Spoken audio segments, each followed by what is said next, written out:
Assalamualaikum warahmatullahi wabarakatuh. Perkenalkan, nama saya Fatihul Muhaimin. Saya dari SMA Negeri 1 Torjun, kelas 12 IPA 5. Di sini saya akan membahas tentang Bung Karno yang ada di buku Sejarah Indonesia. Guru pengajar saya adalah Bapak Fadlon Duwifa, SPD, di mana beliau adalah guru favorit di SMA Negeri 1 Torjun. Sebelum memulai pembahasan berikut, pertama-tama marilah kita panjatkan puja dan puji syukur atas kehadirat Allah Ta'ala. Dan semoga kita diberikan keberkahan atas rahmat dan hidayahnya. Amin amin ya rabbal alamin. Baik, di sini saya akan membahas tentang biodata Bung Karno. Nama asli Bung Karno yaitu Kusno Sosro Dihardjo yang lahir pada tanggal 6 Juni 1901 di Surabaya. Beliau merupakan putra dari Raden Sukemi Sosro Dihardjo dan Ida Ayu Nyoman Rai. Riwayat pendidikan Insinyur Soekarno dimulai dari ILS di HBS, melanjutkan kuliah di THS. Pada masa muda Insinyur Soekarno, ia banyak berhubungan dengan pemimpin Serikat Islam. Ia juga mengikuti kegiatan HOS, Tejo Kroaminoto. Dari Tejo Kroaminoto inilah Insinyur Soekarno banyak belajar menjadi seorang operator ulung. Meskipun ia sendiri, ia juga mengikuti organisasi yang beda, yakni Jong Java atau Pemuda Jawa. Dan pada tanggal 4 Juli 1927, ia mendirikan Partai Nasional Indonesia atau PNI. Tujuannya untuk mencapai kemerdekaan Indonesia sepenuhnya atas kekuatan sendiri. Mari kita lanjut ke perjuangan Insinyur Soekarno untuk kemerdekaan Indonesia. Pada masa penduduk Jepang, ia bersama dengan Dr. Muhammad Hatta, Ki Hajar Dewantoro, dan Kiai Haji Mas Mansur diminta Jepang untuk membentuk Pusat Tenaga Rakyat atau PUTRA. Salah satu tujuannya adalah untuk membantu kepentingan Jepang dalam kancah perang Asia Pasifik.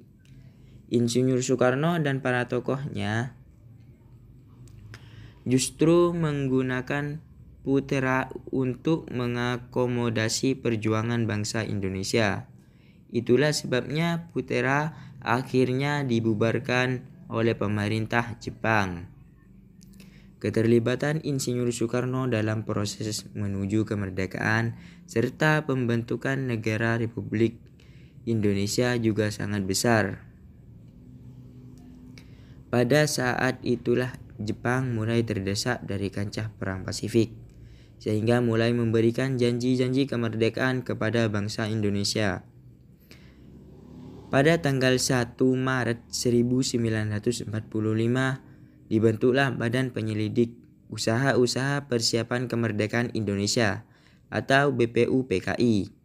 Insinyur Soekarno dalam BPUPKI adalah gagasan pemikirannya tentang dasar negara yang kemudian disebutnya sebagai Pancasila. Dan karena tugas-tugas BPUPKI dirasa cukup, maka badan ini pun dibubarkan. Dan sebagai gantinya, pemerintah Jepang segera membentuk Panitia Persiapan Kemerdekaan Indonesia atau PPKI. Sumbangan terbesar Insinyur Soekarno pada bangsa Indonesia adalah ketika bersama dengan Dr. Andes Muhammad Hatta atas nama bangsa berhasil memproklamasi kemerdekaan Indonesia pada tanggal 17 Agustus 1945. Mari kita lanjut ke terpilihnya sebagai presiden. Dalam sidang PPKI tanggal 18 Agustus 1945, Insinyur Soekarno secara aklamasi terpilih sebagai Presiden Republik Indonesia pertama.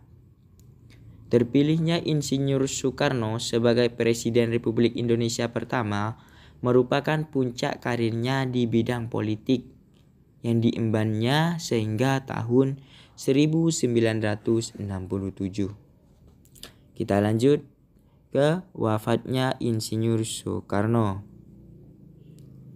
Insinyur Soekarno meninggal dunia di Jakarta pada tanggal 21 Juni 1970 dan jenazahnya dimakamkan di samping ibundanya di Kota Blitar, Jawa Timur.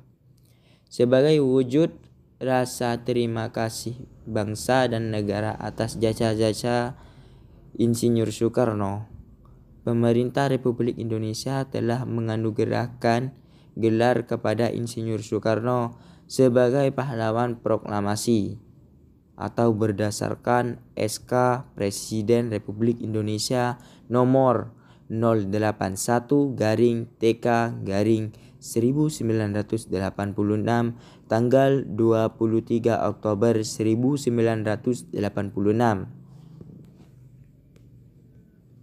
Baik, mungkin itu saja dari saya. Apabila ada kesalahan dalam perkataan, saya minta maaf sebesar-besarnya. Wabillahi taufik wal hidayah. Wassalamualaikum warahmatullahi wabarakatuh.